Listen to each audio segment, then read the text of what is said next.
一别2年的博鳌亚洲论坛再次回到全球视野。周日上午，以"世界大变局，共襄全球治理盛举，合奏‘一带一路’强音"为主题的博鳌亚洲论坛2021年年会在海南博鳌拉开帷幕。在新冠疫情席卷全球、全球性挑战愈加突出的背景下，博鳌论坛将贡献怎样的亚洲智慧和方案？来看看深圳卫视特派记者从前方发回的报道。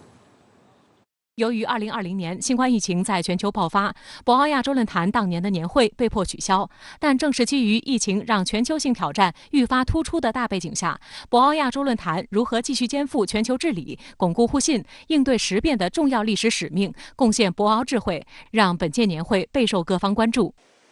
我们了解到，博鳌亚洲论坛2021年年会参会规模空前，是今年全球范围内举办的最大规模线下为主的大型国际会议。来自60国的2600多名代表齐聚博鳌，这说明中国对疫情的防控成效卓越，得到了世界各国代表们的广泛认可。会议制定了完备的疫情防控方案。我们也在现场注意到一个小细节，主办方对每位记者的就餐区用透明的挡板进行了分割，这在目前疫情已经受控的国内比较少见，但在博鳌这样的大型国际会议场合，仍需要这种国际上目前广泛采用的防疫措施。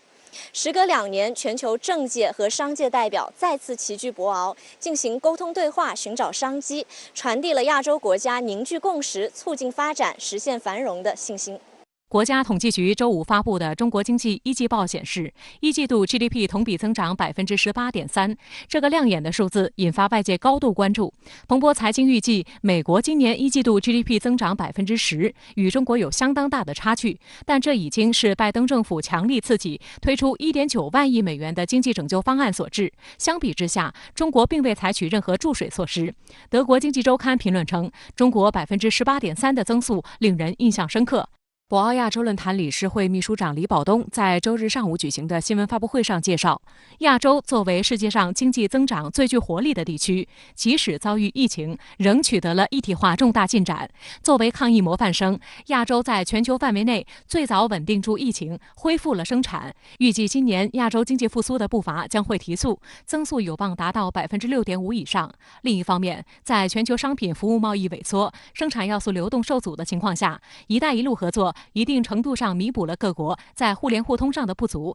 促进了亚洲及毗连地区的经济复苏与社会发展，为完善全球治理提供了一个亚洲视角。深圳卫视记者注意到，今年论坛的热门议题除了立牌菜、全球治理、一带一路之外，还包括数字货币、人工智能、碳中和、疫苗等贴合中国和亚洲现状的议题。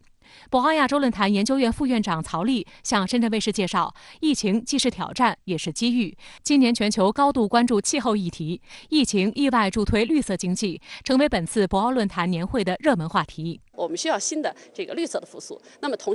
时呢，疫情它绝对是加速了数字化，因为如果没有数字化，不可能实现这个远程的办公、数字贸易这些东西都不可能做的。所以我们发现，如果通过推动数字经济这一块，也能够使大家更好的复苏。而且呢，也可以创造更多的绿色就业和数字就业，这是很了不起的。我们需要这方面的人才，需要这方面的投入。此外，新闻发布会上还发布了2份重磅报告，分别是《亚洲经济前景与一体化进程》和《可持续发展的亚洲与世界》。报告指出，面对疫情，亚洲各国为强化卫生健康体系、稳定全球供应链、引领贸易和投资复苏，付出了无法想象的巨大努力。报告认为，受新冠疫情的影响，亚洲经济去年出现60年来首次的负增长，但总体的表现，